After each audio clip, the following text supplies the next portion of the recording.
जैसे मैंने आपको पिछली वीडियोस में बताया था कि सबकॉन्शियस माइंड और कॉन्शियस माइंड का क्या रोल है हमारी जिंदगी जीने में और कैसे ये डेवलप हुए थे और कितने साल पुराने थे। आज मैं थोड़ा सा और डिगिंग करूंगा सबकॉन्शियस और कॉन्शियस माइंड के बारे में, आपको और डिटेल में बताऊंगा। जैसे आप ये जानते हैं, साइंस ये बोलते हैं, साइंटिफिक रिसर्च ये बोलती है, हमारी बॉडी जो है ऐसी नहीं थी। वी हैव इवॉल्व्ड फ्रॉम पिछले 50 लाख सालों से हम इवॉल्व हुए हैं। हम पहले चारों जो हमारे हाथ भी होते थे, हम जमीन के साथ टच करके चलते थे, जैसे मंकीज चलते हैं, चिंपैंजी चलते हैं। तो फिर हम खड़े हुए, इस तरीके से हमारे बॉडी में बहुत सारे चेंजेस आए। हमारे माथा, हमारी शेप, इस तरीके से होमो सेपियंस जो है ये सरवाइव कर पाए। तो इसका मतलब ये है कि अगर 50 लाख सालों में अगर हमारी बॉडी चेंज हुए तो हमारे ह्यूमन माइंड में भी चेंजेस आए होंगे, बट ऐसा नहीं है। ह्यूमन माइंड में क्या है, 50 लाख साल पहले जैसे सबकॉन्शियस माइंड, मैं थोड़ा सा उसमें लिखूंगा, सबकॉन्शियस माइंड और कॉन्शियस माइंड ये जो डेवलप हुआ था, ये दो माइंड्स थे हमारे, brain 1 and brain 2।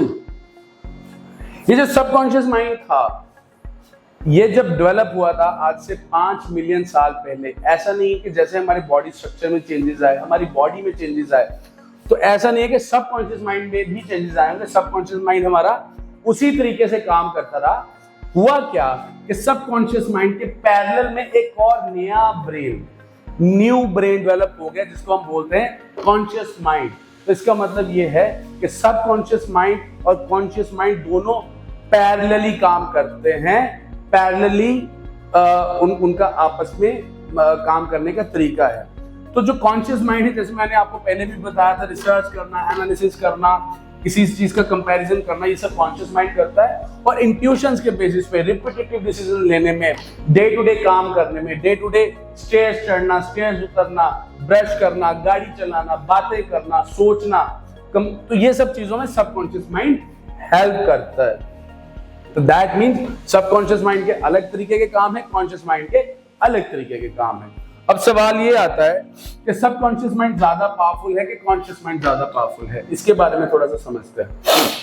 Conscious mind जो है, इसकी जो इंफॉर्मेशन को प्रोसेस करने की कैपेसिटी है वो है 40 बिट्स ऑफ डेटा पर सेकेंड। मतलब कॉन्शियस माइंड जो है 40 बिट्स ऑफ इंफॉर्मेशन डेटा को प्रोसेस कर सकता है 1 सेकेंड में। अब सबकॉन्शियस माइंड की क्या होगी कैपेसिटी, अगर मैं आपसे पूछूं कितनी होगी, आप सोच के चलें। 5 lakh bits of data, 10 lakh और 20 लाख, 40 लाख, 50 लाख, 1 करोड़? नहीं, इसकी जो कैपेसिटी है वो है 1.10 मिलियन बिट्स ऑफ डेटा पर सेकेंड। इसका मतलब यह है कि जिंदगी जीने में, लाइफ जीने में सबकॉन्शियस माइंड का बहुत बड़ा रोल है, क्योंकि ये बहुत पावरफुल है as compare to conscious mind. तो यहां पे जब भी कंपटीशन होगा, मेरी बातों को थोड़ा सा ध्यान से समझना, इन चीजों को थोड़ा सा ध्यान से, इन चीजों को अपने दिमाग में डालना थोड़ा कॉम्प्लिकेटेड हो सकती है, और इसलिए मैं बोल रहा हूं आपको कि आप साथ में नोट्स जरूर बनाते रहें। तो यहां पे जब भी कंपटीशन होता है कोई भी डिसीजन लेने में, तो सबकॉन्शियस माइंड जो है उसमें जीतता है, कॉन्शियस माइंड हार जाता है। समझ रहे हो? तो इसलिए जब भी आप अपनी लाइफ को जी रहे हो तो सबकॉन्शियस माइंड बहुत ज्यादा पावरफुल है।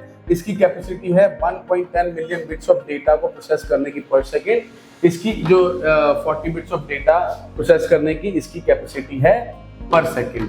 तो इसका मतलब सबकॉन्शियस माइंड बहुत ज्यादा पावरफुल है। सबकॉन्शियस माइंड मैंने आपको बताया था किन किन कामों में हम यूज करते हैं। अपनी नॉर्मल रेगुलर डे जिंदगी जीने में हम सबकॉन्शियस माइंड जो है हमें हेल्प करता है। तो इन सब चीजों का, इस सारी नॉलेज का मार्केटिंग के साथ क्या रिलेशन है, क्या उसका ताल्लुक है, उसके बारे में मैं आपकी नेक्स्ट वाली वीडियो में बताऊंगा।